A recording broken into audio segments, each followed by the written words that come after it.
Olá, boa noite. Liberdade vigiada.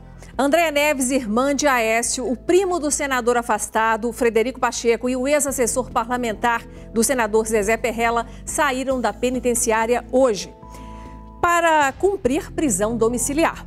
Policiais rodoviários federais são presos por suspeita de corrupção. Eles são acusados de liberar cargas irregulares mediante propina.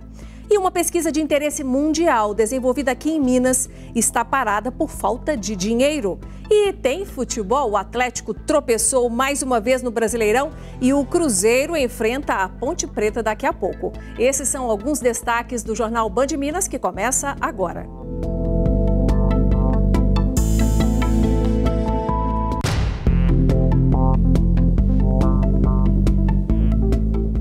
Andréa Neves já está em casa. A irmã do senador afastado Aécio Neves deixou a penitenciária Estevão Pinto, em Belo Horizonte, nesta madrugada. Agora, Andréa cumprirá as medidas cautelares na própria residência.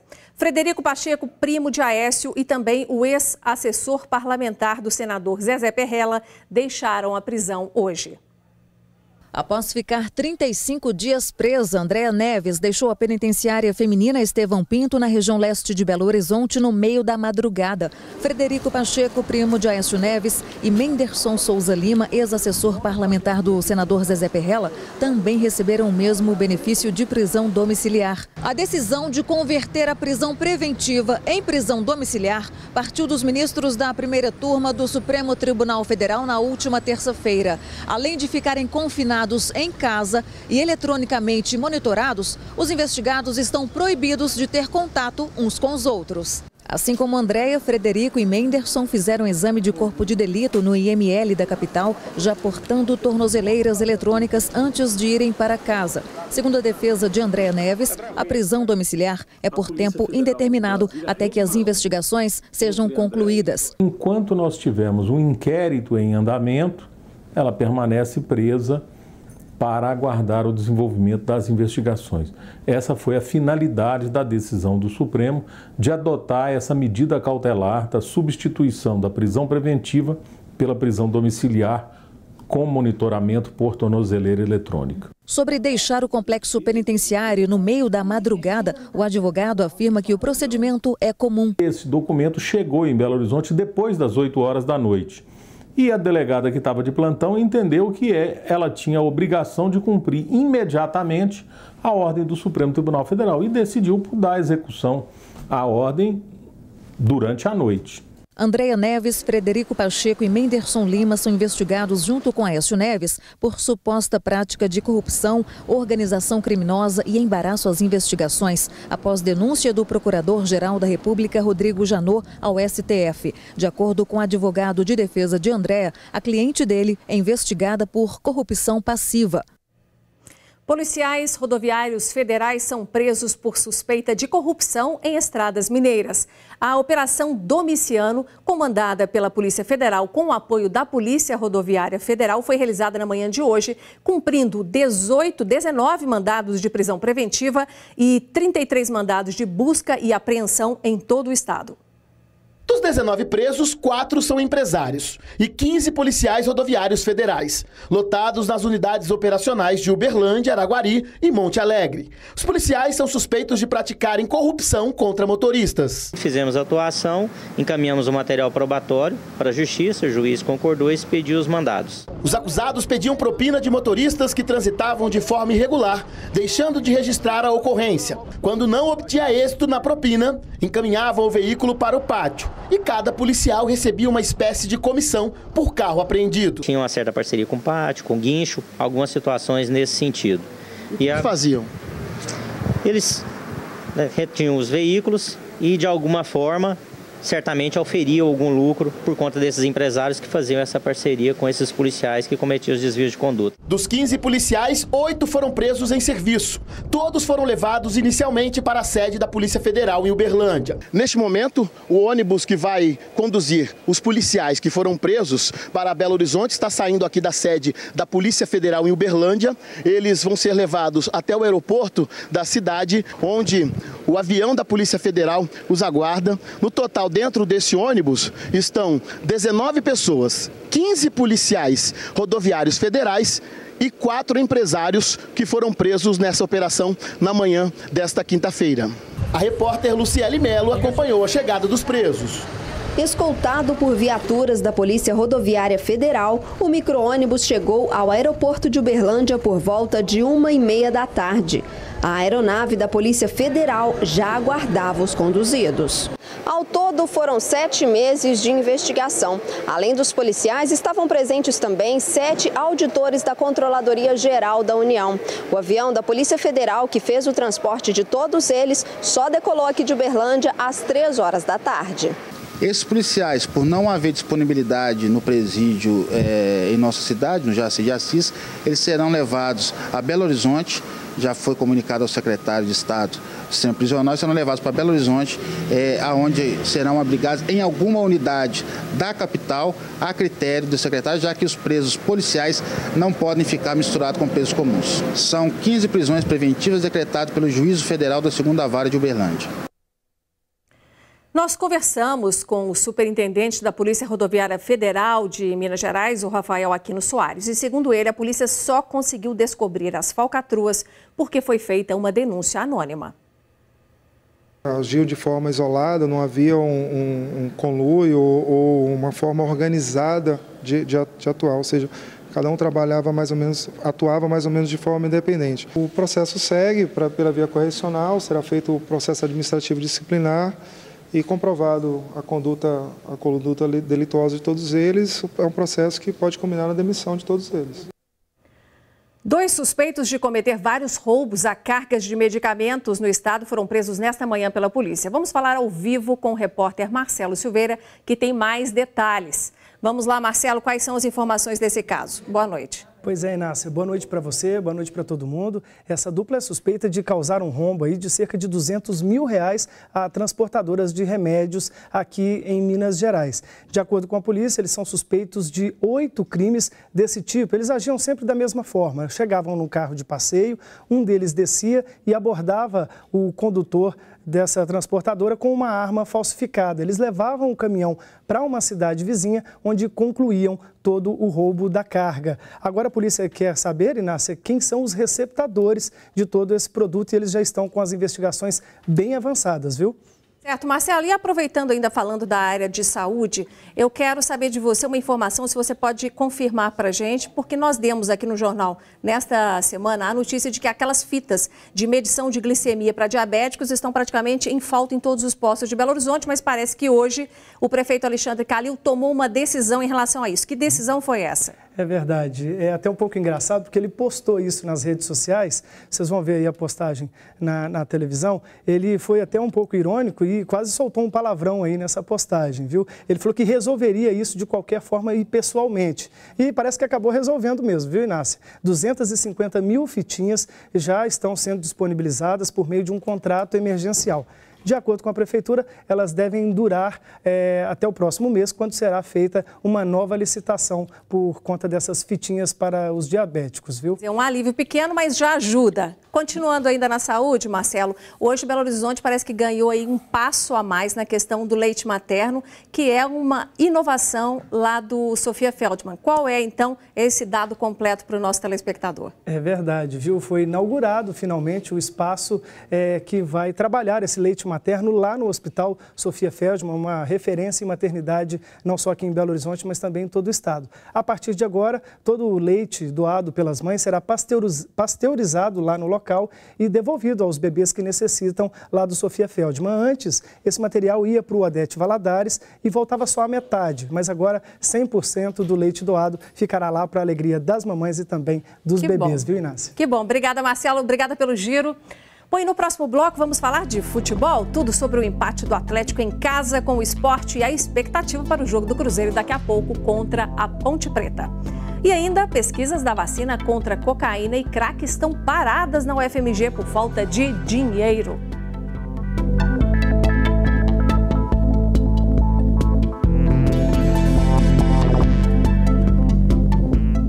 Um grande avanço científico desenvolvido aqui em Minas está em risco por falta de recursos financeiros. Os testes da vacina contra cocaína e crack, que está sendo criada por pesquisadores da UFMG, estão parados. Confira a reportagem de Wanda Sampaio e Tamer Pimentel. Rogério usou drogas durante 30 anos. Fez muitos tratamentos e precisou ficar internado várias vezes. Ele sabe bem o quanto uma vacina poderia ajudar na recuperação de um usuário. A pessoa ela se afunda, ela se aprofunda, né? Ela vai no fundo do poço. Cocaína pura é a matéria-prima usada para fazer a vacina, que pretende combater os efeitos que causam o vício na própria droga e também no crack. O produto estimula a produção de anticorpos que impedem a cocaína de chegar ao cérebro, evitando o efeito de euforia e levando o usuário a perder o interesse.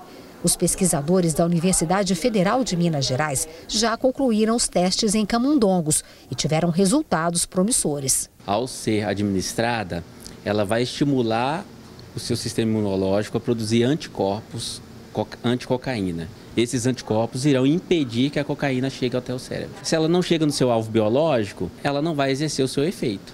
O sucesso do tratamento tradicional feito pelos dependentes de cocaína muitas vezes fica comprometido por causa das recaídas. A vacina pode ser usada como um aliado nesse momento, ao reduzir os efeitos da droga no cérebro entre 75% e 90%. Um dos grandes problemas é a recaída que os pacientes têm. Então a vacina, ela vai auxiliar a pessoa que tem a recaída no sentido de que ao buscar a droga, ele não vai ter os efeitos que a droga originalmente tinha sobre o paciente. Só que faltam recursos para avançar com a pesquisa. Sem dinheiro para as fases de testes de segurança em seres humanos, o composto não terá condições de ser colocado no mercado. Segundo as Nações Unidas, o consumo de cocaína no Brasil é 4 vezes superior à média mundial. A vacina associada ao tratamento, ela com certeza vai impactar positivamente os índices das pessoas que conseguem largar o vício. Os recursos destinados às pesquisas no país vêm caindo nos últimos anos. Em 2015, foram mais de 5,5 bilhões de reais. No ano seguinte, menos de 4,5. E até maio deste ano, pouco mais de 1 bilhão. É difícil competir com uma infraestrutura de primeiro mundo, enquanto que nós nos deparamos com esses tipos de problemas de investimento e sem ter o que fazer. Nada mais justo do que o governo se empenhar nessa situação, porque as drogas são uma epidemia. O assunto agora é futebol. O nosso repórter André Salles já está aqui conosco. André, e eu começo pelo Atlético, que ontem cedeu o empate para o Sport em casa. Tem explicação? Pois é, difícil explicar, viu, Inácio? O Atlético tem tido muita dificuldade e nada está tão ruim que não possa piorar. O Atlético perdeu 2 jogadores machucados, o zagueiro Felipe Santana e o lateral direito Alex Silva. O Diogo Ramalho acompanhou toda a partida e mostra tudo pra gente esse empate com o Sport. O Sport deu mostras no início de que iria incomodar. Até que aos 16 minutos, André fez grande jogada e cruzou para Osvaldo definir. A bola desviou em Felipe Santana e traiu Vitor. 1-0 Sport Recife. E quis o destino que 5 minutos depois o próprio Felipe Santana empatasse o jogo, escorando o lançamento de Casares. 1-1. Aos 29, Robinho reclamou de pênalti nesse lance e ainda finalizou torto. O Sport atacava bem pela esquerda. Diego Souza colocou na cabeça de Richelli, que perdeu o gol. Se Richelli não usou bem a cabeça, Fred sim. No cruzamento de Casares, gol do artilheiro e virada do Galo. Ao fim da primeira etapa, foi a vez de André pedir pênalti para o time pernambucano. Veio o segundo tempo com o jogo um pouco mais morno, mas aos 17 minutos, disputa de bola na entrada da área do Atlético. Diego Souza ficou com a sobra e foi derrubado por Vitor. Pênalti. O próprio Diego bateu bem e empatou a partida. 2 minutos depois, Diego Souza lançou Lene, que entrou no jogo e perdeu essa chance incrível. O Sport se animou e Lene insistiu. Vitor salvou o Galo. O último grande momento do time atleticano foi já nos acréscimos, quando o Horto inteiro pediu pênalti em cima de Fred. Final 2-2. Dos 15 pontos disputados em casa nesse Brasileirão, o Galo conquistou apenas 5. Tá certo que o campeonato é longo, mas a campanha em Belo Horizonte preocupa. Nesse momento, o título ainda está aberto. Nós estamos numa distância. Nossa realidade nesse momento, pontualmente, não é pensar no título agora. É firmar, como eu disse, se distanciar, voltar para o bolo, se colocar de novo na disputa, daí depois de redirecionar os objetivos, pensando em algo mais. André, e o Cruzeiro entra em campo daqui a pouquinho, às 7h30, fora de casa, contra a Ponte Preta. Você espera um jogo muito difícil ou será que dá para trazer vitória? Jogo muito complicado, Inácio, ainda mais porque o torcedor do Cruzeiro, olha, não se assuste, viu? Vocês vão encontrar um time completamente diferente. O Cruzeiro jogou na segunda-feira, a Ponte jogou no sábado, então já tinha um tempo menor de descanso. Na quarta-feira tem a primeira partida pela Copa do Brasil contra o Palmeiras, então o técnico Mano Menezes mudou praticamente todo o time. E uma curiosidade é que ele está suspenso, então nem no banco o Mano Menezes vai ficar, um time bem diferente. André, de volta amanhã com as novidades então do Cruzeiro. Tomara que ele traga vitória para BH. Com certeza. Obrigada, André. Bom, e ainda hoje vamos trazer para você, no próximo bloco já, uma novidade muito bacana para estudantes em busca de cursos de graduação e de pós-graduação. Isso será logo após o intervalo. Até já. Toda semana destacamos um tema do noticiário para o nosso comentarista de cidades, Carlos Lindenberg, analisar. E o assunto de hoje é a revitalização que a Prefeitura de Belo Horizonte anunciou nesta semana. Lindenberg, esse projeto é bem-vindo e necessário, mas que cuidados você acredita que devem ser tomados? Olha, primeiro é bom destacar que não se trata exatamente de uma revitalização. É um paliativo que vão fazer no centro da cidade. Maquiagem? É uma espécie de maquiagem, necessário. Porque o centro está muito abandonado, não é de hoje. Né? Primeiro, eles vão reforçar o policiamento ali na região da Guaicurus, na Praça 7, na Praça Rio Branco, enfim, vão dar um reforço no policiamento. Depois, vão tirar, dentro de 60 dias mais ou menos, em torno de 600 ambulantes, vendedores ambulantes, que estão atuando no centro da cidade. Isso também é um dado positivo. Mas não é só isso, eles vão tentar fazer com que os proprietários de imóveis abandonados naquela região, ali, esse centro da cidade, possam se transformar em habitações coletivas. Vamos ver o que vai dar isso, né? Tomara que dê coisa boa. Agora, Lindenberg, você não acha que uma boa parte dessa revitalização, na verdade, é manutenção que não foi feita? É exatamente isso.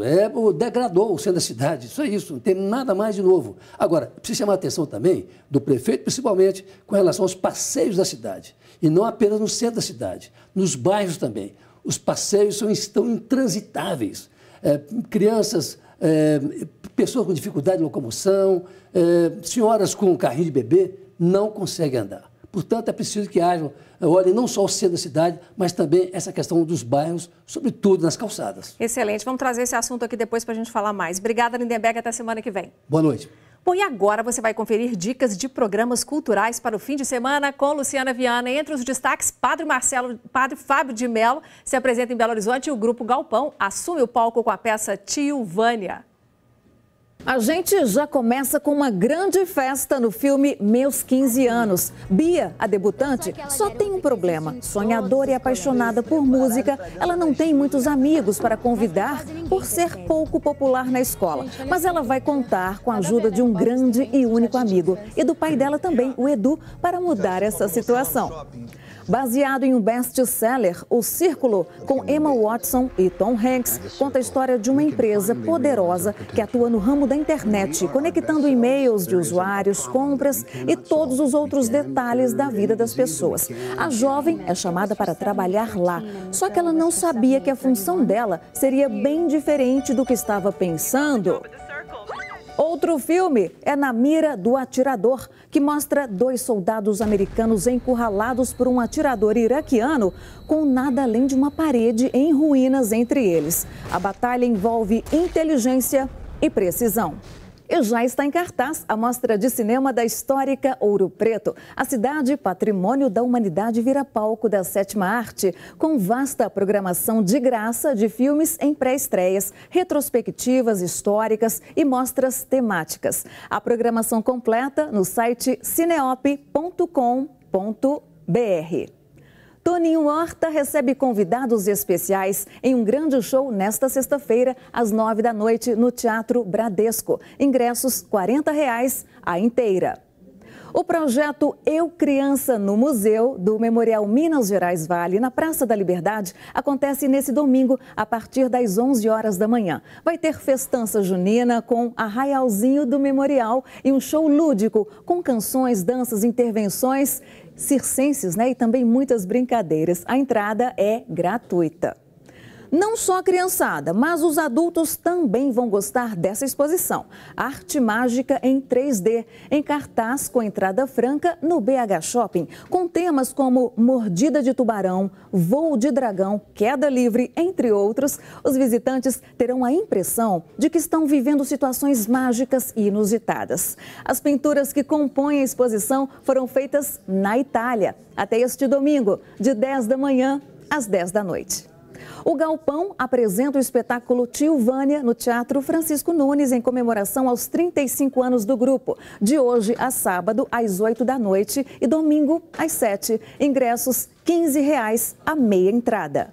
O padre Fábio de Mello estará no Grande Teatro do Palácio das Artes nesta sexta-feira, onde apresenta o show O Sagrado dos Dias. É às 9 da noite. Ingressos a partir de R$ 80,00 a meia entrada. Os sucessos da banda Biquíni Cavadão, que surgiu na década de 80 e se consagrou na de 90, estão de volta neste sábado às 10 da noite no Quilômetro de Vantagens Hall. Ingressos a partir de R$ 45,00 a meia entrada. Dicas de cultura e lazer para o seu fim de semana. Programem-se, divirtam-se.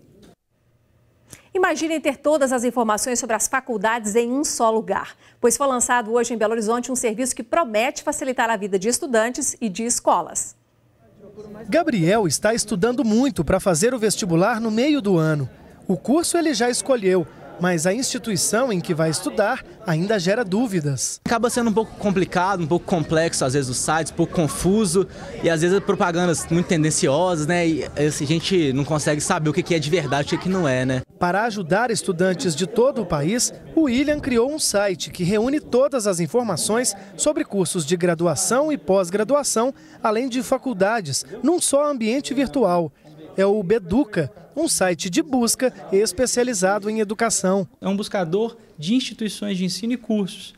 Então, quem quer, por exemplo, fazer administração em Belo Horizonte, ele vai entrar nessa plataforma e ele vai digitar Administração Belo Horizonte. Todas as instituições de ensino que oferecem esse curso serão mostradas, inclusive as públicas. E ali, quem está buscando vai poder ver o quê? Vai poder ver informações de classificação do MEC, localização, valor de mensalidade, se tem alguma promoção que uma instituição de ensino quis oferecer como uma bolsa, um desconto. Então ele tem um conjunto completo aí de informações para ele fazer uma boa escolha, A plataforma vai ajudar não só alunos que querem entrar numa faculdade, mas também instituições de ensino que precisam captar novos estudantes. Para se ter uma ideia, a cada ano no Brasil surgem cerca de 6 milhões de novas vagas no ensino superior, mas somente 40% delas são preenchidas. A previsão da startup é de que o site seja visitado cerca de 100 mil vezes por mês e se torne uma referência em informações educacionais. É isso aí. Boa noite, obrigada pela sua audiência e até amanhã.